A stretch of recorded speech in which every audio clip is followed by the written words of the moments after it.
Good afternoon, ladies and gentlemen, and welcome to the TRANSENSE Technologies results presentation. To start with, if we could cover a couple of housekeeping items.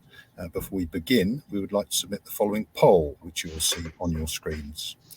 Throughout this presentation, investors will be in listen-only mode. However, questions are encouraged and can be submitted at any time via the Q&A tab situated on the right-hand corner of your screen, or if anyone has dialed in via transense@walbrookpr.com.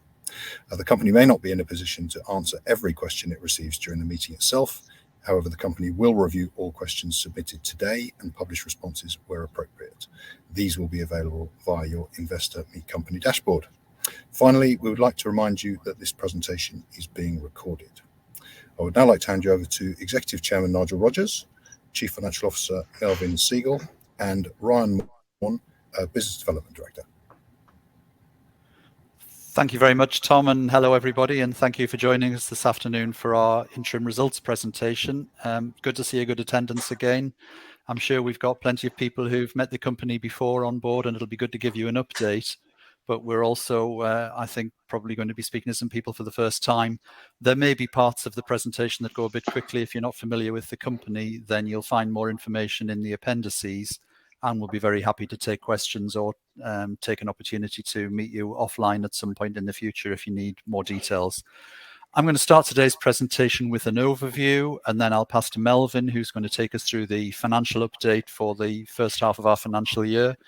Later, I'll be introducing Ryan to you, and he's going to expand on the achievements in our SAW business over the second half of calendar year 2022, first half of our financial year, June 23, and also outline some objectives for our SAW business over the next 12 months and talk a little bit about the development of the sales pipeline, which I think you'll find interesting and hopefully exciting.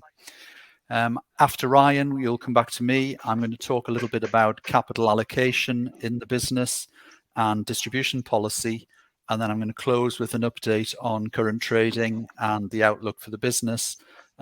We're aiming to try and get the presentation through in 25-30 minutes and leave plenty of time to take your questions, so we'd certainly encourage your questions to come in whilst we're speaking. We've already had some in advance which we'll deal with also.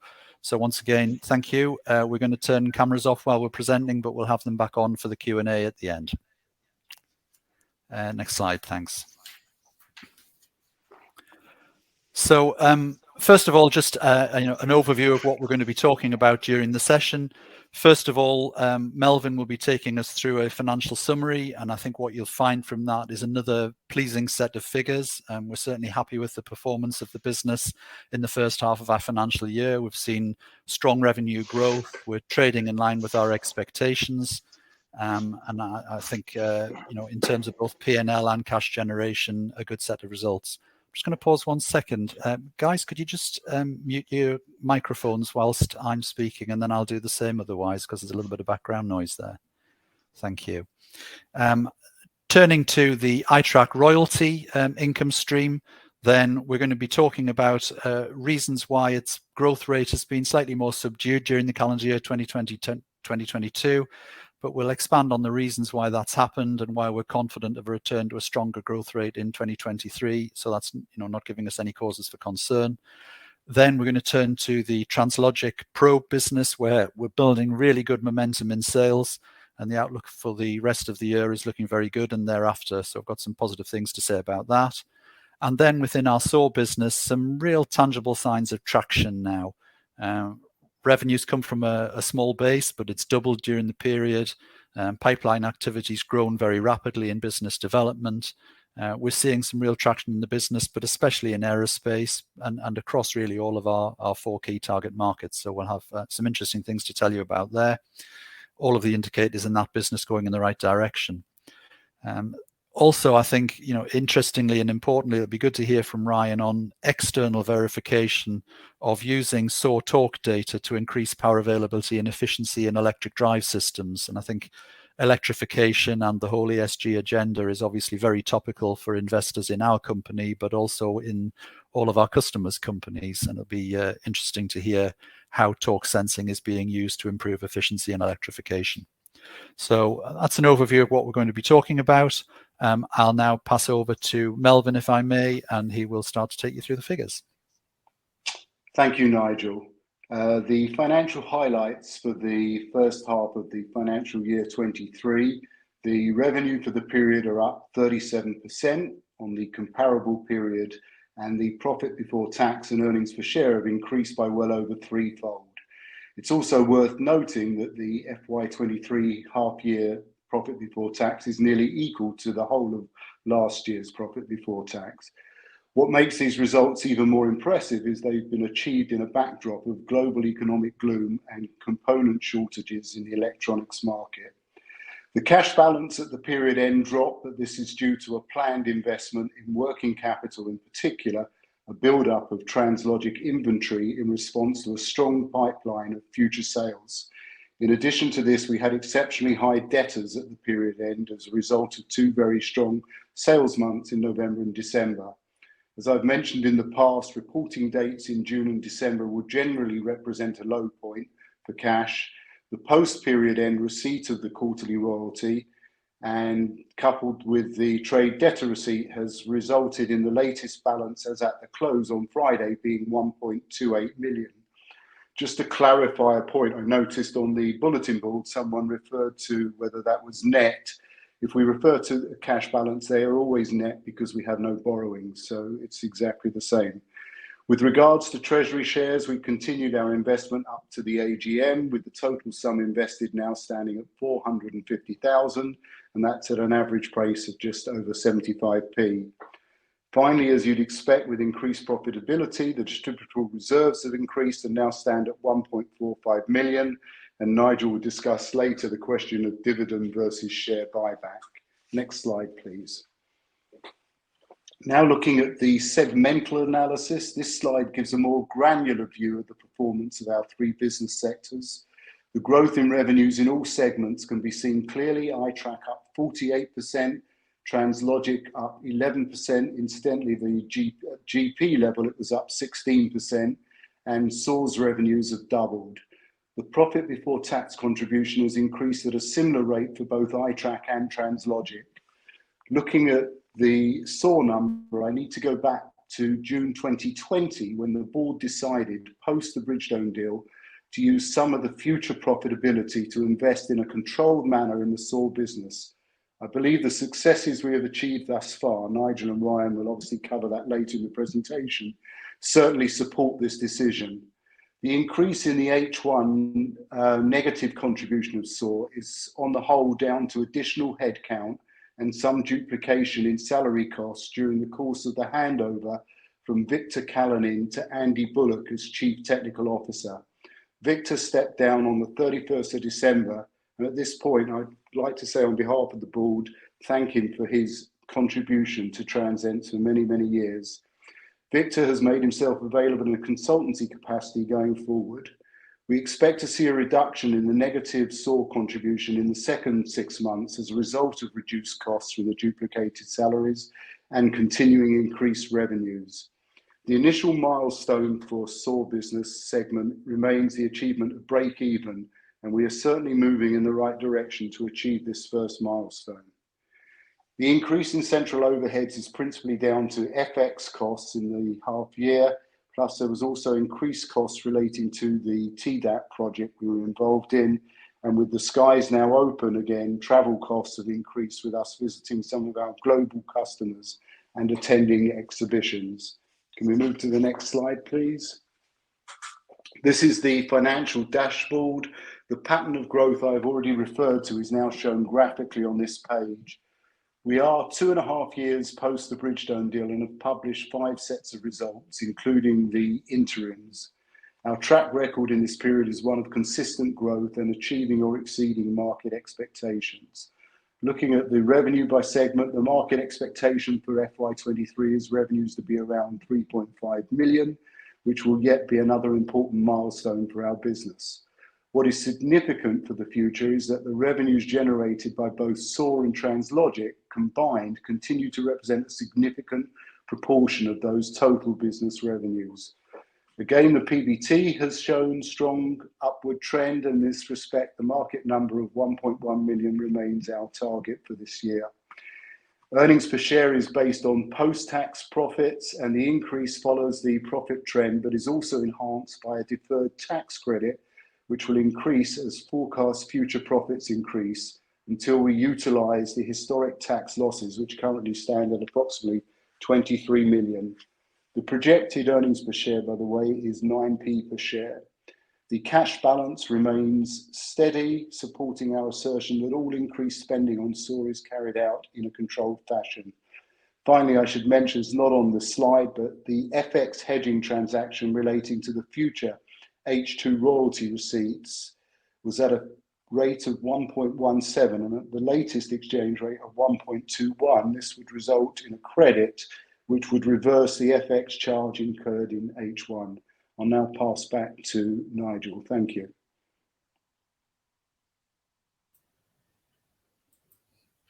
Thank you, Melvin. And I'm going to start now by giving a bit of an overview of what's been going on in TransLogic, our probe business. What you see on the screen here in the top left-hand corner is the revenue stream coming from TransLogic tyre equipment over the last 4 full financial years in dark green, and then the first half of financial year 23 in light green on the right-hand side. And the pie chart shows the revenue by territory and shows a very small proportion of the sales in grey there towards the bottom of that pie chart in the UK. It's about a 90% export business, this. Just as a refresher, or for people who aren't familiar with the company, TransLogic sells a range of tyre monitoring equipment.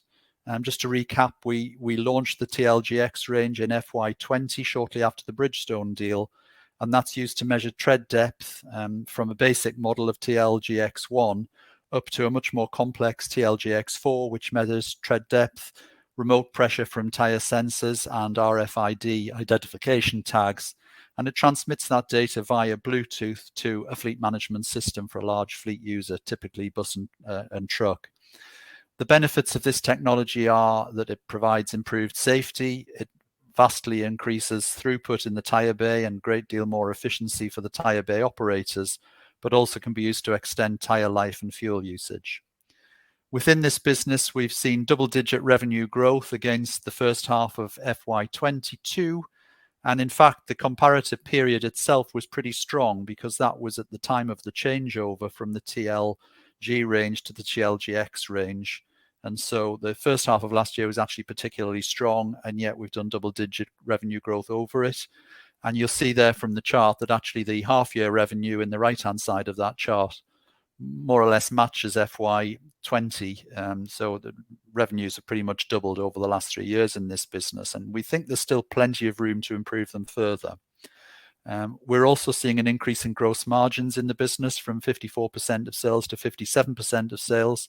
That's partly the benefit of favourable foreign exchange on export sales, where we've seen a weakening of the pound against overseas currencies, but also product mix. As the new TLGX range is fully adopted, then that opportunity to upsell into the new range is margin enhancing for us. A lot of our sales come from close partnerships with the global tyre majors. The brand names there of our 3 biggest customers in this business are shown on the slide there. And those customers typically sell into the managed tyre market, where they have large fleets who have managed tyre contracts, where they have exclusive sales of their own brand tyres and are selling in mobility solutions and digital tools to support those contracts. They've all really been focusing very much on mobility solutions and full tyre management rather than simply being sellers of rubber. And that's certainly given us opportunities through them to use them as a channel for a big sales push into big fleets where they have managed contracts. But outside of those managed contracts, that's a relatively small part of the truck and bus fleet market is on managed contracts exclusively with one manufacturer. So there's actually a very large available market outside of that, which as yet we've not fully exploited. We're now in a position to start approaching those fleets through fleet management software providers as new channel to market, but also we've started in a relatively modest way to test direct marketing through cold calling using an external agency to engage directly with fleet end users. And we're starting to see some interesting inquiries coming for direct sales rather than selling through channel. So I think all of those things combine, especially as RFID tags in tyres to improve audit trail come into more common usage. I think we're going to see more and more opportunities to sell our products, and particularly to upsell into the higher end of our range, the TLG X4. Next slide, please. Turning to iTrack, again, many people on this forum will be familiar with this graph, which now traces back to June, July 2020, from the inception of the iTrack license with Bridgestone. This traces the annualized run rate of the royalty income, and as you can see, still on a pleasing uptrend. The compound annual growth rate of that trend since inception is about 50%. And you'll see that in calendar year FY22, that has been slightly more subdued at around 25%. So the obvious question is, why is that? Looking at the really strong growth period during 2021, sort of in the middle of this graph, if you will, then there were a number of large contract wins in North America, and they fueled very high growth during that period. And the sales focus has largely moved into the Latin American, Australian markets, both of which are actually larger than the North American market in mining in 2022. But those territories have been much more affected by post-COVID travel restrictions, especially Australia, which is the world's largest mining market.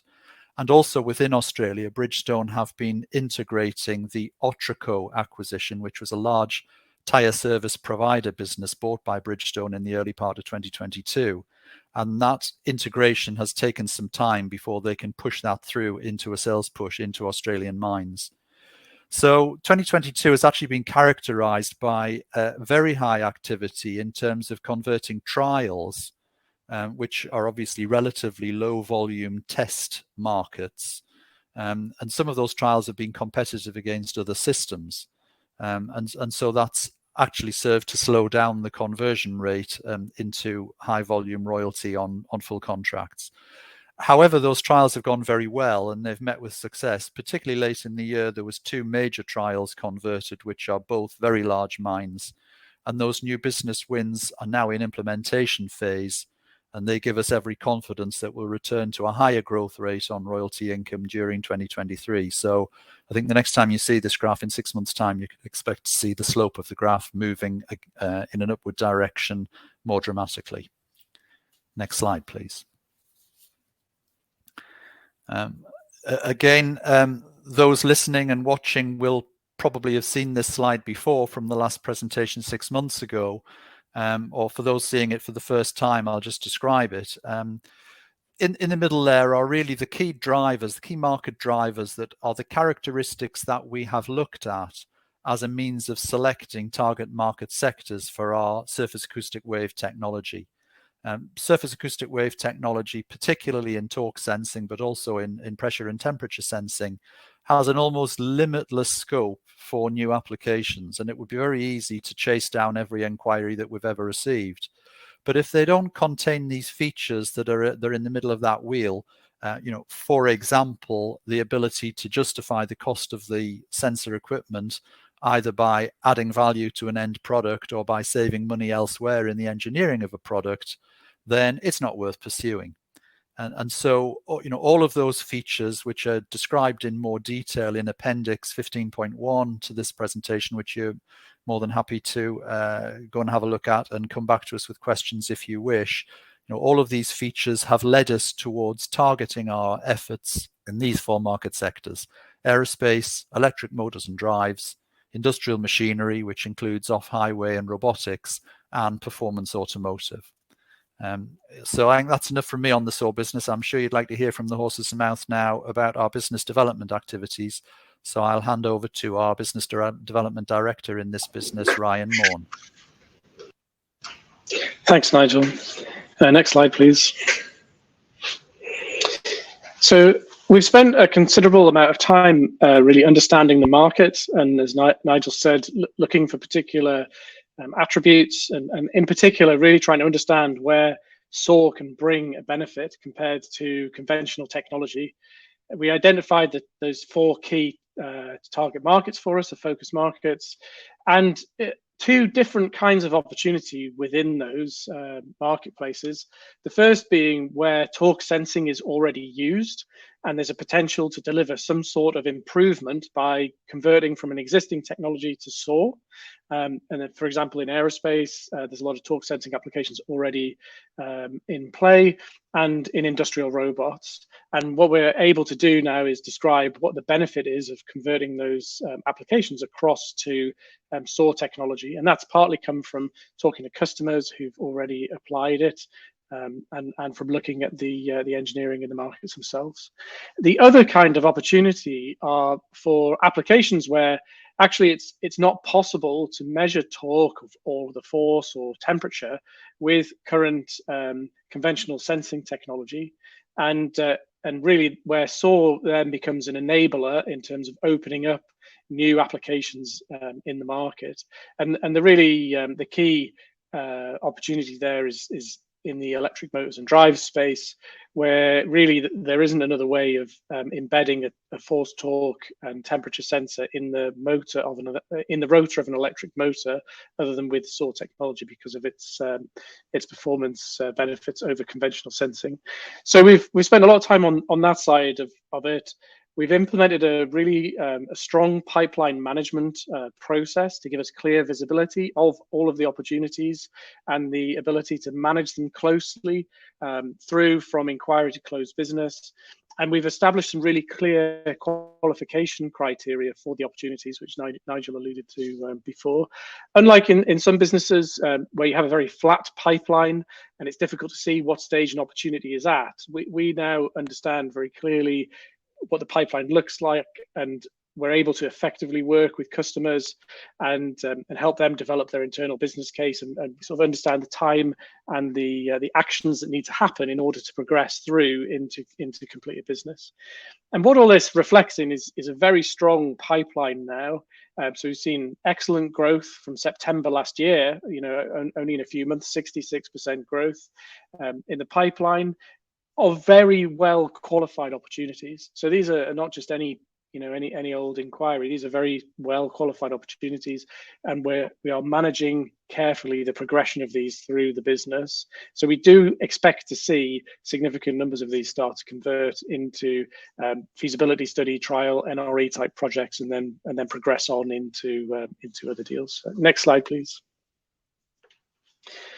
So in terms of some key milestones that we've achieved in the business, the revenue growth, as mentioned earlier, yes, it was from a low base, but that 100% increase, I think, is really significant in that almost all of it is revenue, which is linked to higher value, longer term programs. So we're starting to see now opportunities closing out, which are delivering initial smaller studies and smaller upfront engineering fees, but they would lead to longer term opportunities. That pipeline increase is really strong. Like I just said, 66% since September last year. But actually, if you go back to February 22, so in the last year, it's increased fourfold. So absolutely, massive increase in pipeline and like I said, very well qualified opportunities. We have closed out recently a new tier 1 aerospace customer program. So that's in addition to the Parker Meggitt, which was announced in the public domain. So there is a new aerospace customer now on the board that we're working with very closely, and that's a major aero tier 1. We're working very closely with Parker Meggitt and progressing under the terms of the MOU. And that's being very positive, and we're very, very well engaged at a very senior level in that business. GE is progressing their engine program. You'll start to see lots about that in the public domain. But I think what's really interesting about GE is they're also looking now to apply the technology in other areas. So we extended the license to allow them to use the technology in their HEAT program, which is a hybrid electric demonstration program. And we're also talking to them about other programs within their business. So that's significant in that they've got a lot of experience using it, and they like it enough to start applying it in other areas. McLaren Applied is also starting to make very good progress. So they're now in a number of cars in the Le Mans Daytona hybrid Championship, and as well as the IndyCar that's been around for a long time. There's a big focus in McLaren Applied on the telematics part of the business, which is what the SOAR technology falls under, and they're really pushing hard to win new sales and new business and under that, and that's really starting to benefit TRANSENSE. The TDAP program, which we announced previously, so that's an advanced propulsion center, so a government funded program. We passed an independent gateway review through to phase 2 of that project, which was again very significant because the gateway reviewers were all industry experts. So they were looking at what we've achieved to date under that program and looking at our plans for what we're going to do. And they gave us the okay to progress through to the next phase. So we're working on that. And part of that program has been looking at electric motors and looking at that application, that new application in electric motors, and trying to verify the potential improvement that we can achieve in a motor drive system in terms of performance and efficiency. So we've been doing quite a big chunk of work on that. And then we've also been looking at product and process industrialization. So we've got a really clear plan now that we're implementing to deliver near-term benefits, but also a very clear pathway to higher volume production. So we're in a position to, or getting ourselves into a position where we're able to say to customers who want to take higher volumes than the business has traditionally done, this is how you would do it, this is how you would implement it. Next slide, please. So in terms of the plan for the next few months, moving forward for the next 12 months, from a revenue perspective, we fully expect to meet and exceed the projections that have been put out already. The pipeline is going to grow, so new opportunities are being added to the pipeline. And we also expect to accelerate the conversion rate. So we sort of passed through an initial period of building up those contacts and the qualification of opportunities, and now starting to accelerate in terms of how they're converting through into development programs.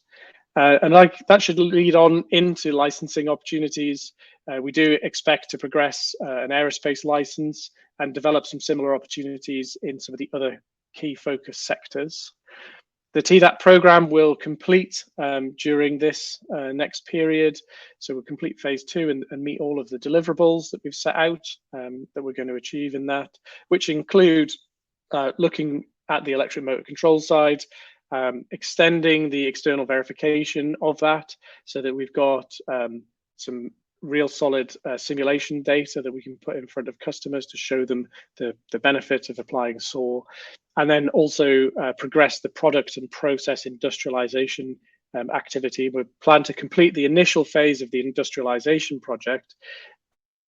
And that's going to give us some really good benefits immediately in terms of improving the throughput and the efficiency of the low volume production and the prototyping that we're doing with customers at the moment. But more critically, it'll give us a really clear pathway to be able to demonstrate to people how they can implement the technology in higher volumes and what that looks like. So it's a really important part of the work that we're doing at the moment. I'll hand you back to Nigel now, who'll continue. Thank you, Ryan. Great. And I think listeners will certainly see and understand that there's been a radical shift in gear in the SOAR business over the last 12 months, and I'm sure find that very exciting. If we could now just move on back up to corporate level, I wanted to say a few words on capital allocation. We're looking at a table here which shows the movement in distributable reserves in each of the last 3 6-month periods. So on the left-hand column, the first half of FY23, middle column, second half of FY22, right-hand column, first half of FY21. And we're looking there at the availability of distributable reserves, the amount of profits for the period going in, which is the net profit after tax attributable to shareholders, which is labeled row A. And then below that, rows B and C, the amount which has been allocated to share buyback programs, and C, and notably, 3 zeros at the moment, the amount that's been allocated to dividends. However, the board are already on the record as saying that we are going to review dividend policy towards the end of FY23. And we've repeated that commitment today, and we expect that together with our financial results for the full year in September, we'll be making some more statements about future capital allocation and distribution policy. What you'll see from this chart, if you take B plus C divided by A, is that in each of the last 2 6-monthly periods, we've essentially used approximately 40% of the profit for the period to fund share buybacks, which would were they dividends rather than buybacks, would represent 2.5 times covered dividend. We've held investor events at Weston-on-the-Green for both larger and institutional shareholders and also for private investors towards the back end of last year. And we've listened very carefully to the feedback of all sorts of shareholders with different aspirations and different personal circumstances or institutional circumstances. And we've heard a lot about a preference for share buybacks from some and a preference for dividends from others. We've listened and evaluated that very carefully, and we will be ready to say something more publicly in a few months' time. So watch this space. Next slide, please. I'd like to finish this part of the presentation just by looking at the outlook. I mean, let's start off with post-period end trading. It's actually been particularly strong since the end of our financial period. So we had an extremely strong January, and February's going extremely well too. So particularly in SAWR and Translogic, we've seen a further acceleration in revenue growth rate and very satisfactory results coming from those two businesses. Again, as I've already said, we're expecting to see higher growth rates for the iTrack business in FY23 as those new accounts that were converted towards the end of 22 start their implementation. So all of that leads us to be confident of the outlook for FY23 and beyond. I mean, we've reaffirmed as a board that we expect to meet market expectation for FY23, which in itself is a significant uplift in both revenues and profits. I'm sure you'll be able to access through the company's website the research which is published by Allenby, and I would certainly recommend you to go and read the report written by the Brokers Analyst Ian German, which was published this morning, and is a very good read.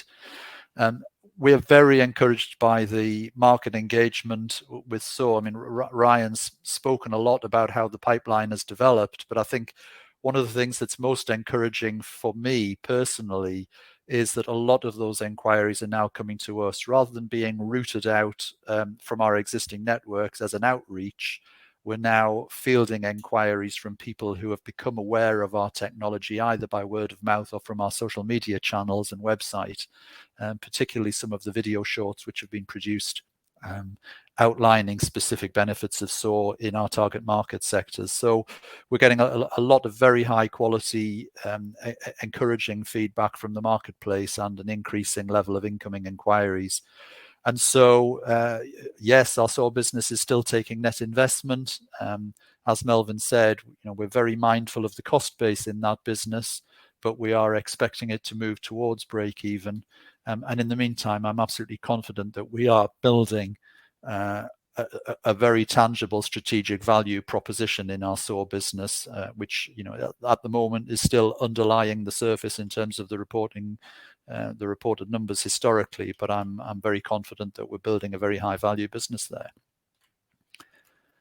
I shall now pause. I'd like to invite Tom back in. I think we'll put cameras back on now, so you can see the whites of our eyes. And Tom, perhaps you could compare the questions, please. Super indeed. Yeah, thank you, Nigel. Thank you, Melvin. Thank you, Ryan. Very comprehensive. Now, we do have a number of questions that have been pre-submitted, but please do continue to submit your questions using the Q&A tab situated on the top right-hand corner of your screen. Additionally, your feedback is important to the company, so immediately after the presentation has ended, you will be redirected for the opportunity to provide feedback. A number of these questions you have touched on in part, but what we might do is group a couple of them together, and maybe you can just add a little bit more colour. And Ryan, we might start with you if that's okay. Two questions brought together. The MOU with Megit was signed in September. Can you give an update on how that is progressing? As far as SAWR is concerned, apart from Megit, how are discussions with other companies progressing, and when is a deal likely? Okay, so taking the Megit first, the MOU was signed. There's been a a sort of period of technical exchange and deep diving work done.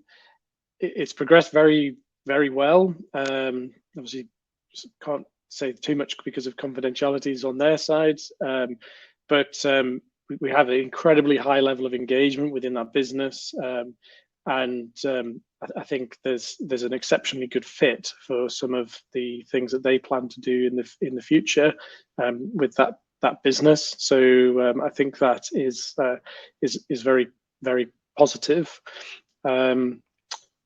In terms of other customers, I think so significant. We've added another aerospace tier one to the customer book, and that is a business that TRANSENSE hadn't previously worked with. So that is very significant. So we're increasing in that area. There's a number of others that are fairly close to closing out.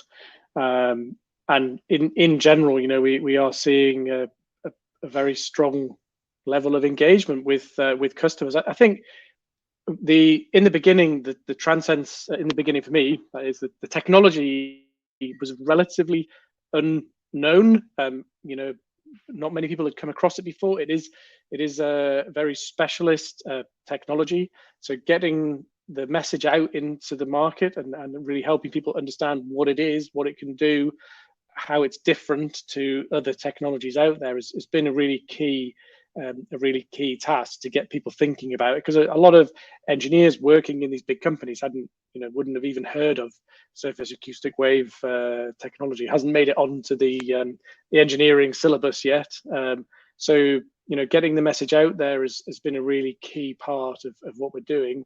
But it's really impressive to see the effect of that now that we are starting to get that out of there, and people understand how they could use it and what why would I use this instead of a conventional piece of sensing technology. So it's very good. If I may just interject, Tom, as well, I've seen a follow-up question on Parker Meggitt, which was how long do we expect the trial to take? I mean, it's not actually a trial; it's an engagement under a memorandum of understanding, which allows them a period of exclusivity in which to negotiate a license. And the duration of that memorandum is up to 31st of December 2023, and we have the shared aim that by the end of that period we will be in a position to agree a specific field of use or fields of use within the aerospace sector, and obviously negotiate the value of that license. So we would expect to see an update on that towards the end of 2023. Right. Okay. Just one I meant to ask right at the beginning, which is cracking an acronym. Nigel asked, what does NRE stand for? Which I guess is important in understanding. It's non-recurring engineering. So essentially, it's a funded project where the customer is wanting us to do some application engineering, but they're willing to pay for it. And I think it's quite an interesting point, because at a previous time in its life, when TRANSENSE was more anxious about trying to win customers than we are now, we're in a much more confident position now.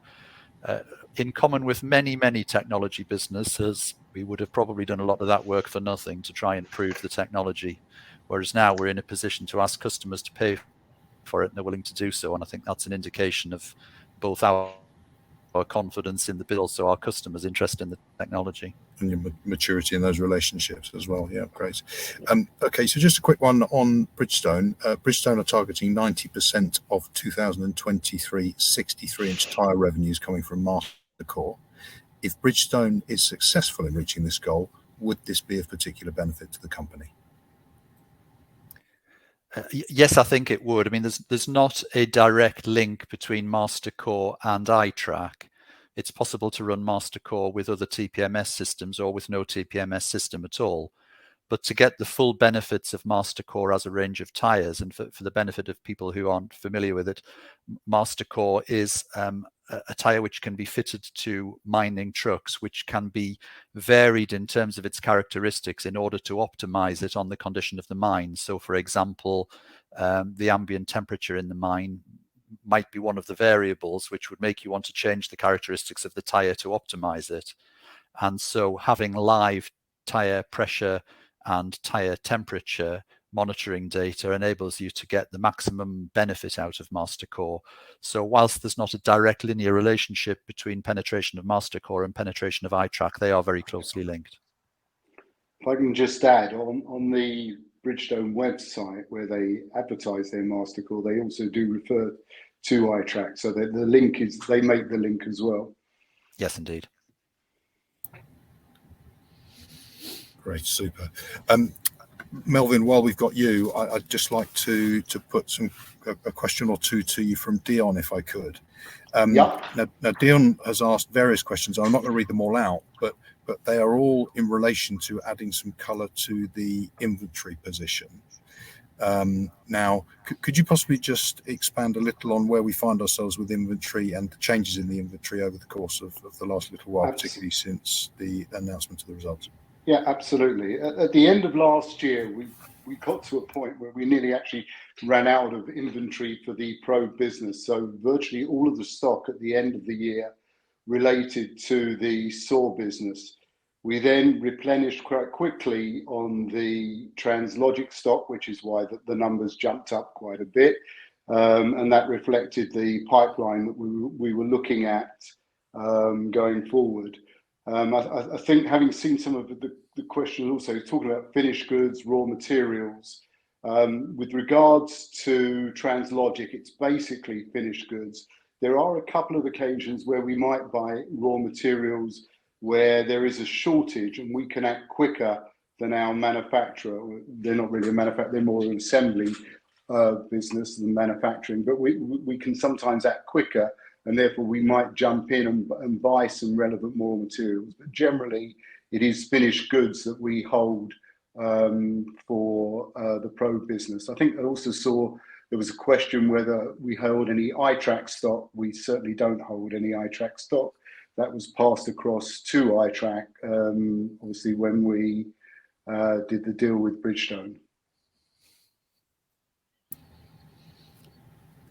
Okay, super. And another financials question, if I could just pop this in from Hugh. Is the EPS number for H1 correct, given that PBT was about the same for the prior and there are slightly fewer shares? I certainly hope it's a weighted number of shares. It's the tax impact.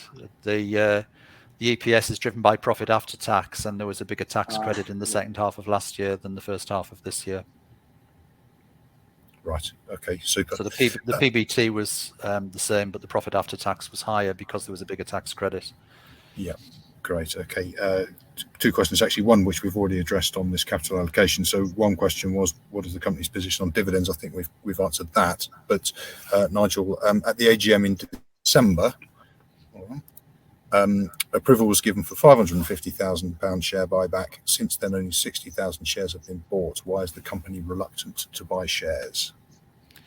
The company's not reluctant to buy shares, so I wouldn't want that impression to be created. But obviously, we're judged by our actions as well. So I think it's worth just outlining what our approach to share buybacks has been. I mean, first of all, the day-to-day dealings in share buybacks are delegated on a discretionary basis to Shard Capital as our brokers in that regard. So because for quite a lot of the time we are in closed period because the directors are in possession of price sensitive information, we can only change our instructions to Shard Capital when we are not in closed period. And so I would want to first of all make that point. I think it's then worth just giving an outline as to two of the guidelines that we've given Shard Capital as part of their implementation of our policy. The first of those is that it just feels wrong for the company to bid the price up. So at a time when the market is short shares and there is plenty of buying interest and the price is rising, you should generally expect to see the company sit on its hands.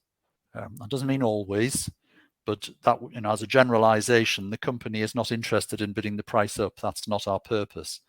However, when periods arise in which the market is overweight and some of those gains are being lost, then you may well see the company stepping in to provide liquidity to prevent a slump in the share price when there is nothing in the fundamentals suggesting that that ought to be the case. So I think that's the first point. The second point is the board do from time to time set an absolute maximum price that Shard Capital are willing to pay. Again, we can only change that number when we are not in possession of price sensitive information, but from time to time, the board will give Shard Capital a maximum price that we're willing to pay. And so I think, armed with those two pieces of general tactical guideline, if you like, then shareholders who want to go back and look at when we've bought shares and at what price might see a little bit more logic than they would have otherwise understood. Understood. Yep. Excellent. So a couple more questions. One from Stephen. Who owns the patents for acoustic wave technology? We have about 32 patents in the name of TRANSENSE Technologies PLC. Jolly good. And one from Nick. What are you seeing in terms of new technologies coming to market that may compete with TRANSENSE? I think we might invite Ryan to have first crack at that one, please. Yeah, so I think if you looked at the sort of two product areas, obviously you've got the probe business and the SAW sensing technology. So with the SAW technology, it is a very specialized method of measuring force, torques, pressures, and temperatures. That's quite a large domain, and there are other sensing technologies in that space, and there are new technologies coming into that space, not on a super regular basis, but there are things coming into the space. In general, I don't see anything that competes with the USPs of SAW technology. So there's some particular attributes of SAW that we've identified that are real key enablers in terms of what it allows you to do, and we haven't seen anything new coming into the market that would be competitive against those and potentially cause us a problem.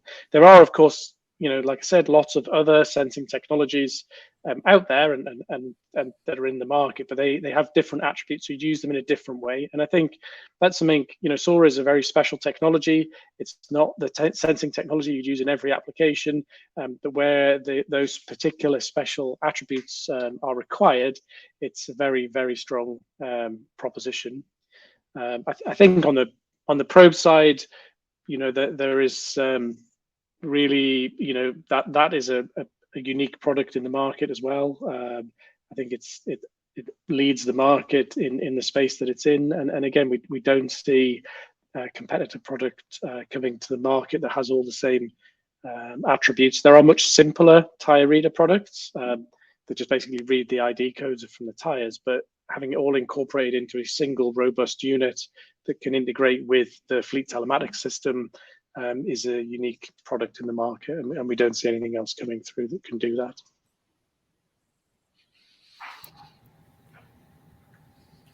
Right, super, thank you. Question from Richard. What do you see as the biggest risk or risks to the company and performance over the next 2 to 3 years? Yeah, that's always an interesting question, Richard. Good one.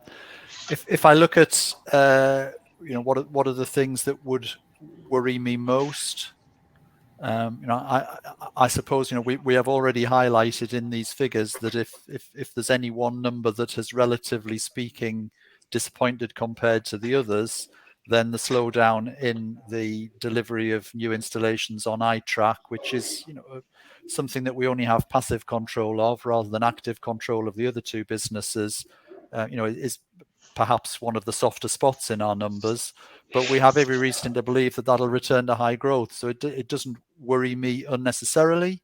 And in fact, in the very long term, it doesn't worry me at all, because ultimately the long-term value of the company is going to be driven by the results in our SAW and our Translogic businesses, and that is just a residual income stream from a business that we've actually divested.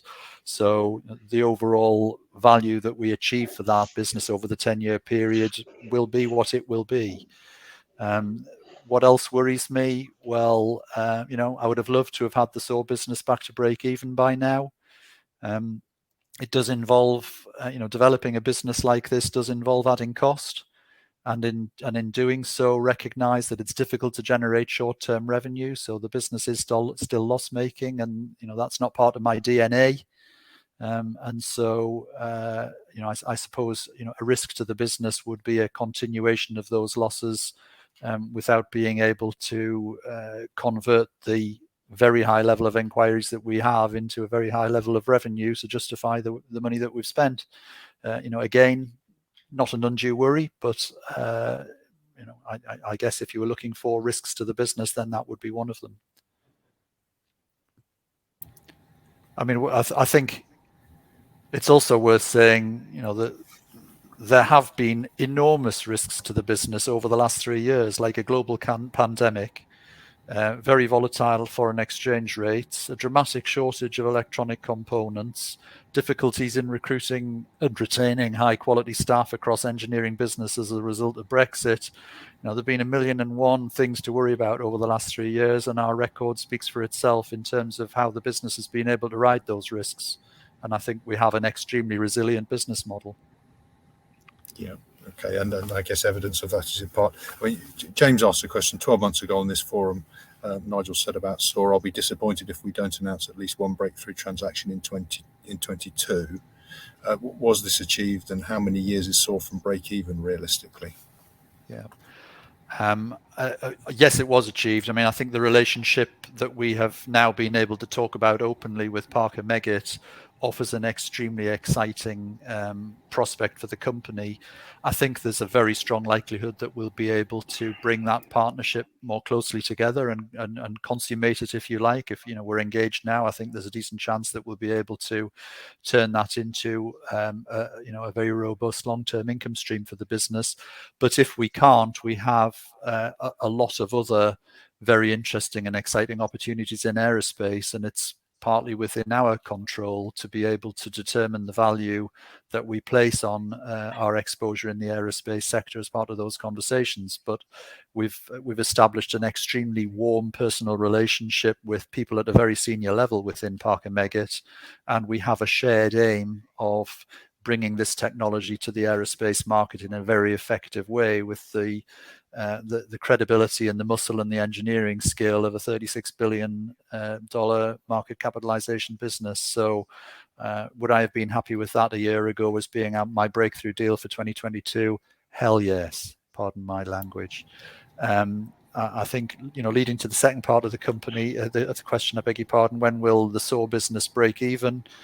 I'm afraid there's a very simple answer. The answer to that is when its revenue exceeds its costs. And we're doing everything we can to grow the one, and we're doing everything that we can to manage the other. And I'm not going to hang myself on a hook to say when the line will cross, but it's getting ever closer. Yeah, super. Right, so final question, which is a very simple one, and is just a technical answer, I guess, but maybe you want to just summarize after that. But Robert has just sent one in saying, seeing as ownership of patents was raised, what is the projected lifetime of the patents? And that's the last question. Yeah, and it's a good question, and it's well asked, and thank you for that. I mean, obviously, the patents do have a finite life, and some of the existing patents only do have 3 or 4 years to run. But that not an undue concern once again, because it's very often the applications know-how around the patents, which is where the real value of those patents lie, and also in the source code for the Coca-Cola syrup, if you like, as to what makes a SAW device work. So some of those patents will expire in the ordinary course of business. We're also constantly working on ways of developing our product in order to create both patentable technology and know-how and applications knowledge, which will underpin the value of our business in addition to the hard IP.